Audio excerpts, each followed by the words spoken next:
جو کہے کہ ہم خود رب عزوجل تک پہنچ جائیں گے وہ در پردہ حضور علیہ السلام کی رسالت کے منکر ہیں. اگر ہم وہاں خود پہنچ جاتے تو رسول اللہ کی کیا ضرورت تھی. رب عزوجل غنی ہو کر بغیر واسطے ہم سے تعلق نہ رکھتے ہوئے تو ہم محتاج اور ضعیف ہو کر واسطے کے بغیر اللہ تعالیٰ سے تعلق کیسے رکھ سکتے ہیں. یہ مفتی احمد یار خاصم شان حبیب الرحمان صفحہ نمبر 218 پر آپ نے یہ بیان کیا. اب دیکھیے آگے والذین معہ، اب وہ اس کی صفت میں علماء مفسرین کیا فرماتے ہیں، یعنی آگے سب اصحاب کی صفتیں بیان فرمائی ہیں. کفار پر بہت سخت ہیں.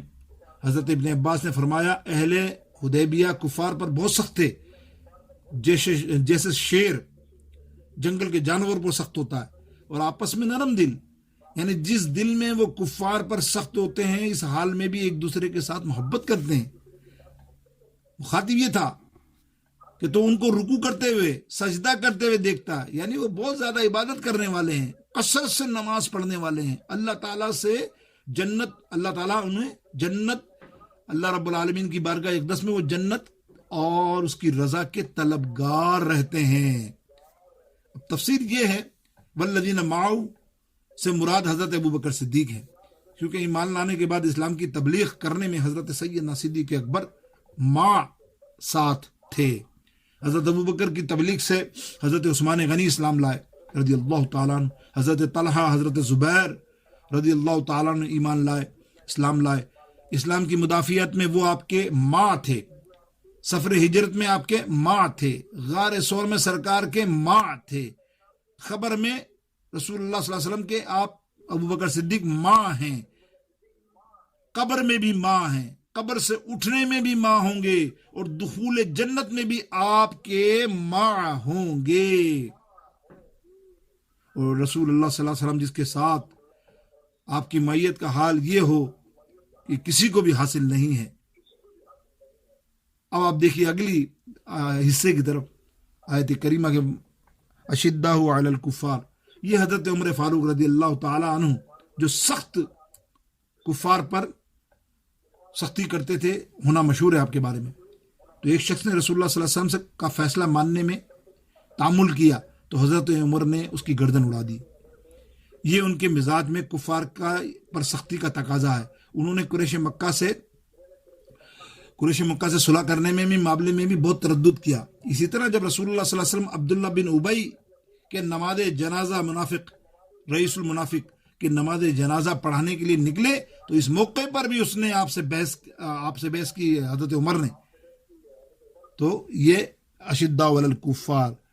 اب دیکھیں رحمہ، اگلی دفعہ دیکھیں گے آپ کہ رحمہ بینہم،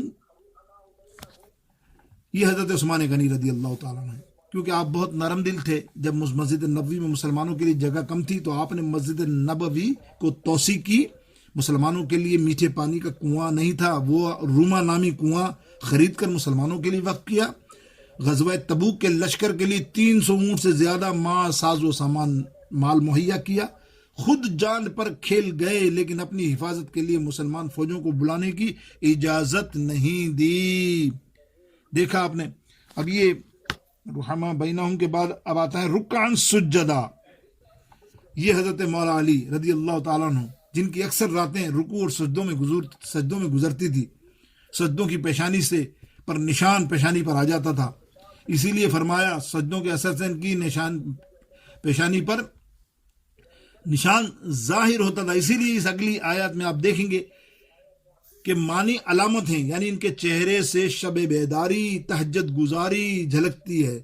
حدیث پاک میں آتا ہے، حضرت جابر بن رضی اللہ تعالیٰ عنہ بیان کرتے ہیں کہ رسول اللہ صلی اللہ علیہ وسلم نے فرمایا جو رات کو بہت نمازیں پڑھتا ہے تو صبح اس کا چہرہ بہت حسین لگتا ہے. سنن ابن ماجہ حدیث نمبر 1333. امام بصری فرماتے ہیں یہ سفیدی جو قیامت کے دن ان کے چہرے پر نظر آئے گی. اور اس حدیث میں بھی ہے کہ ابو ہریرہ رضی اللہ تعالیٰ عنہ بیان کرتے ہیں کہ سرکار علیہ الصلوۃ والسلام نے فرمایا جب اللہ تعالیٰ بندوں کے درمیان فیصلے سے فارغ ہو جائے گا اور یہ ارادہ فرمائے گا کہ اپنی رحمت سے بندوں کو دوزخ سے نکالے، تو فرشتوں کو حکم دے گا جو اللہ تعالیٰ کے ساتھ بالکل شرک نہیں کرتا اس کو دوزخ سے نکال لے اور ان پر رحم کرنے کا ارادہ فرما لے. اور جو اللہ اکبر ایسے لوگ جن کے نمازیں، سجودیں، پیشانیاں روشن ہوں گی، چمکتی ہوں گی، ان کو سجدوں کے نشان سے پہچان لیں گے، اور آگے ان ابن آدم کے سجدوں کو پہچان کر ان تمام اللہ تعالیٰ ان پر دوزخ کی آگ حرام کر دے گا. وہ سجدے کے نشان،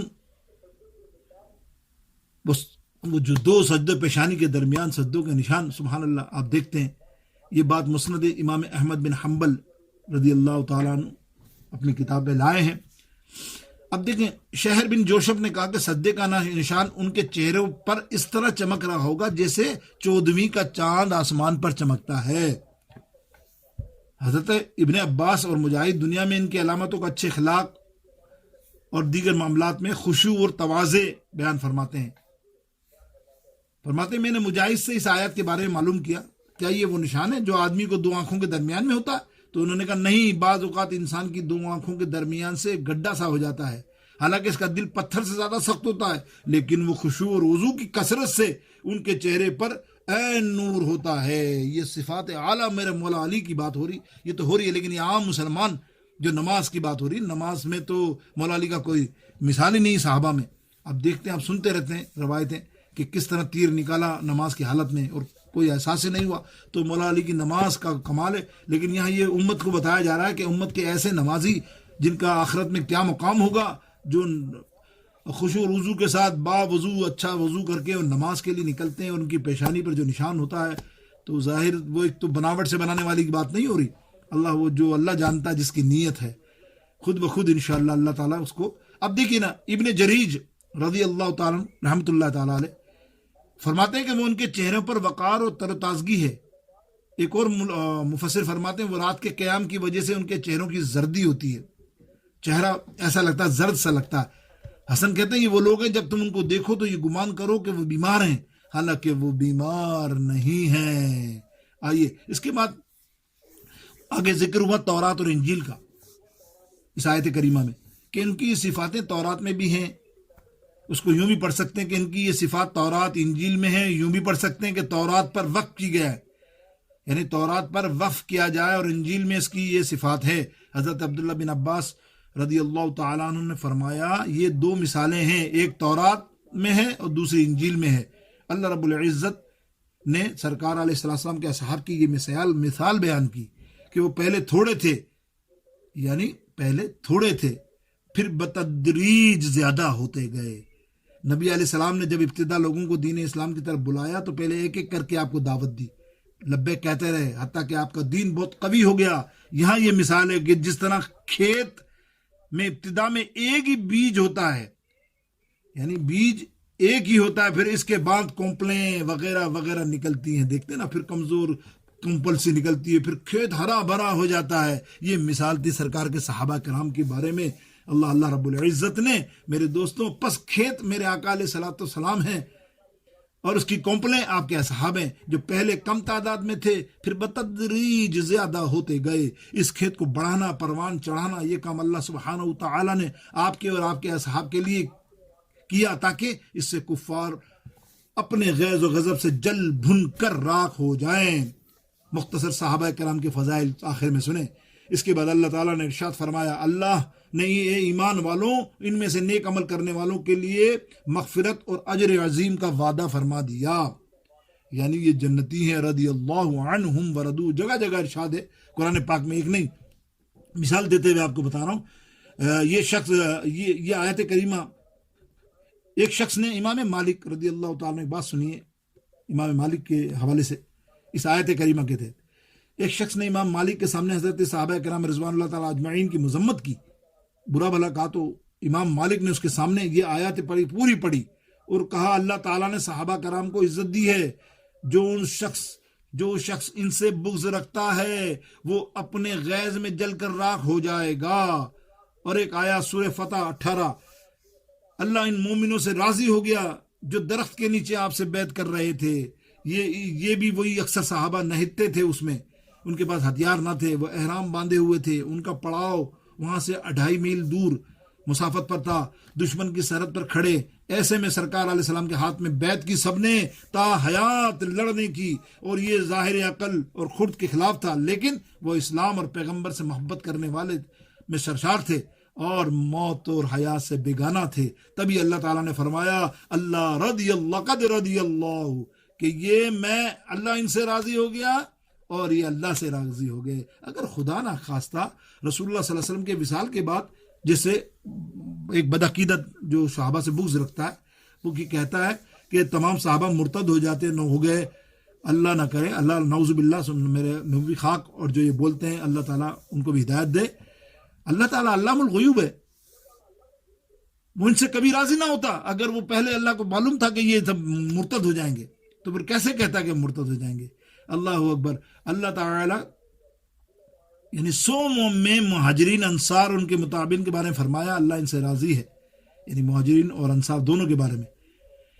یہ آیت رافضیوں کو اس عقیدے کی جڑ کاٹ دیتی ہے کہ وہ کہتے ہیں کہ صحابہ نفاق کے وجہ سے حضور کے ساتھ تھے، اور آپ کے وصال کے بعد 6 صحابہ کے سوا باقی صحابہ مرتد ہو گئے، استغفر اللہ، لا حول ولا قوت معاذ اللہ، اور کفر کی طرف لوٹ گئے۔ یہ ان کا غلط پروپیگنڈا، آج یہی معاملہ چل رہا ہے۔ اللہ تعالیٰ اپنے حبیب کے صدقے ہم کو صحابہ کرام کی عظمت اور توقیر نصیب فرمائے۔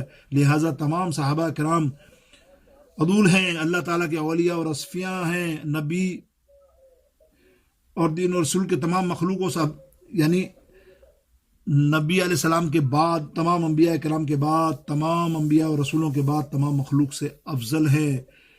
یہی اعلیٰ حضرت نے فرمایا کہ خلق سے اولیاء، اولیاء سے رسول، خلق سے اولیاء، اولیاء سے رسول، اور رسولوں سے اعلیٰ ہمارا نبی۔ اللہم صلی علی سیدنا و مولانا محمد۔ آئیے آخری حدیث پاک، صحیح بخاری حدیث نمبر 3183، مسلم شریف حدیث number 2540، Jama Tirmidhi 3861 I think, انشاءاللہ یہ متفقن علیہ حدیث، ایسی زبردست صحیح حدیث۔ حضرت ابو سعید خدری رضی اللہ تعالی عنہ راوی ہیں۔ یہ درج ذیل حدیث بیان کر رہا ہوں آپ کے سامنے، اس میں تائید ہوتی ہے صحابہ کی کہ صحابہ کیسی عظمت والے ہیں۔ ابو سعید رضی اللہ تعالیٰ فرماتے ہیں کہ نبی علیہ الصلوۃ والسلام نے فرمایا میرے اصحاب کو برا نہ کہو، اگر تم میں سے کوئی ایک شخص احد پہاڑ جتنا سونا خرید کر کے خیرات کر دے، پھر بھی وہ ان کے دیے ہوئے 1 کلو یا نصف کلو کے برابر نہیں ہوگا۔